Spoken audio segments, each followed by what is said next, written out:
някой да ми дава МТ-09 чисто ново и КТМ е избрал. По-натам ще кажа.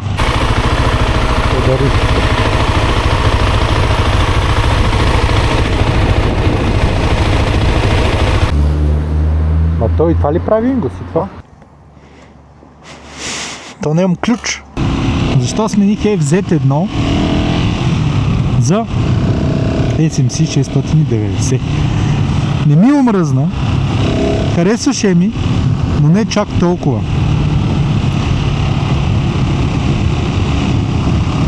Потенциала на този мотор, 150 коня заводски, може да се използва може би на някоя писта, не е в такава нормална среда. Да отидеме някъде, да пиеме сокче, да караме 100-150 км, да се върнем. Тежък е в завоите. Не че е лош мотор. Мотора много ми харесва. Но го смених заради това.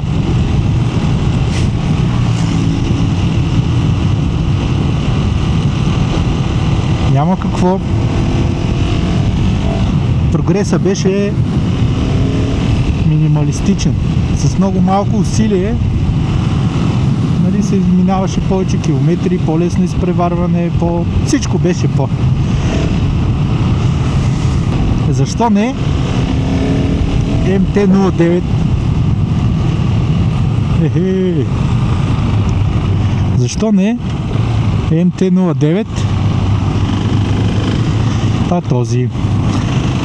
Интересна истината, страшно много време гледах МТ-09, гледах МТ-09 Tracer също и този SMC 690. Ами истината е,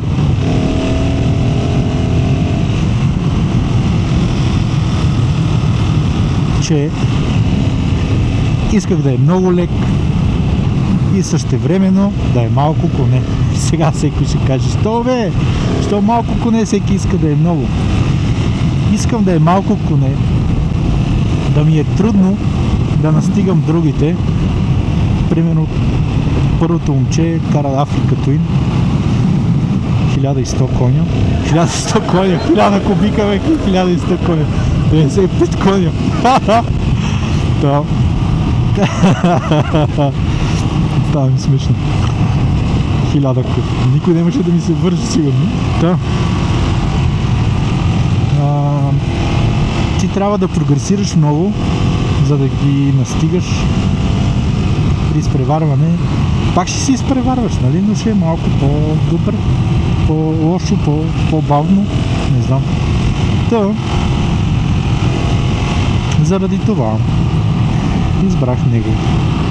Защо не МТ-09? Какво ме изненада приятно?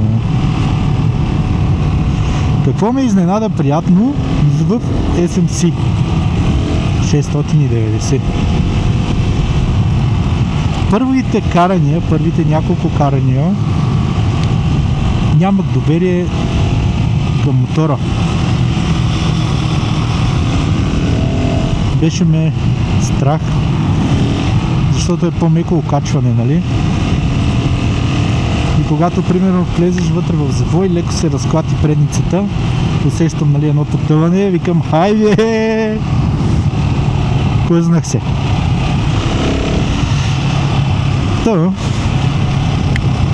Това не ме кефи, дето. Така да е. Какви бяха усещанията? Какво беше усещането? Не можех да влезна в завой. Усещах иначе лекотата и т.е. оттам ми идваше притеснението, може би. Дали като е лек ще е устойчив. Това май беше основното, така като притеснение по-скоро. Дали ще е устойчив, защото взето влиза вътре в завоя, залепва се и не може да мръдне. А това лекичко. Това е 150 кг, мисля.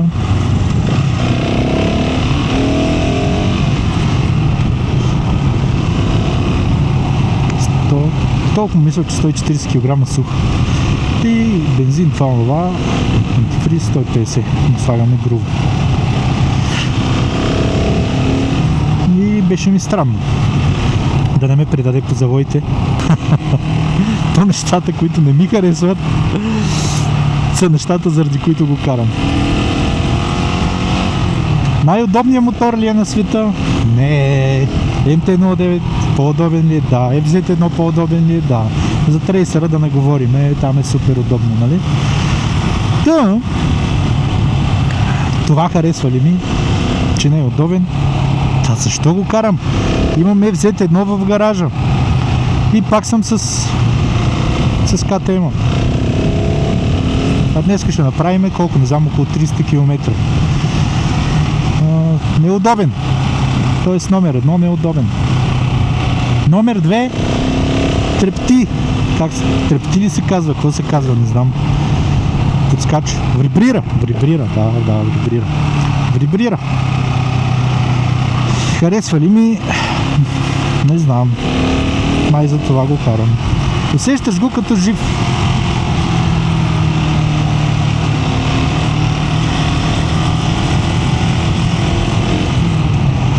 Много добре. Тоест, как да кажа какво не ми харесва, като това са нещата, заради които го карам все едно. Той Каран Йотов, мисля, че го беше написал. Едно момче беше отишъл при него да се учи и беше казал, че то супермотото противоречи на физическите закони. Не е аеродинамичен, не е... не знам. Обаче пък продължавам да го карам. Не и да му се кефа, а пък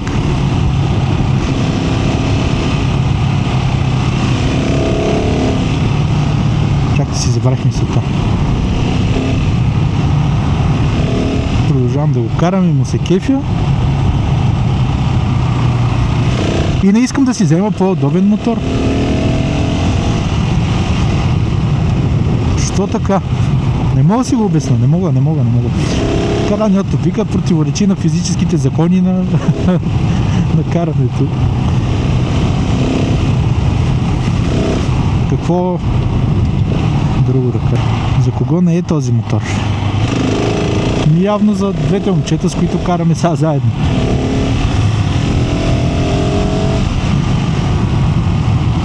Те, който не обичат да го духа вятъра. Няма слюда. То може да му се сложи, но няма да е кой знае какво.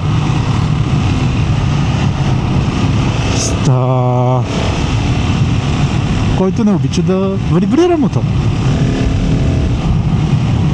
Който обича да кара по 1000 км, по 5-600 км в посока, по да се върне пак 5-600 км, който обича да ходи магистрала. Пак не е за него. Да, не е за него. Сега ако кажа за някой 50 годишен, че мотора не е за него, някой ще каже, аз не съм стара на 50. То така, горе-долу за тия хора не.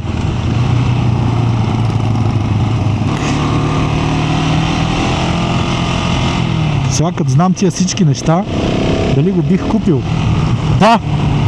Да. Всеки път да. И защо? Духа, неудобен, твърда седалка, няма слюда. Къде? Духа няма слюда. Няма слюда. Няма аеродинамика. Няма нищо няма. Да бих ли го купил пак? Ами да! Защо? Аз нямам обяснение защо. Абе, някой може ли верно, ако ме гледа някой със супермото, да каже защо? Аз честно казано не мога да си обясня на мен защо ми харесва.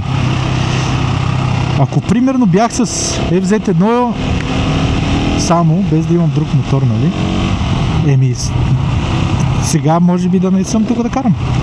Тоест, аз карах го, но не колкото този. За този ми харесва да го карам. Много ми харесва да го карам.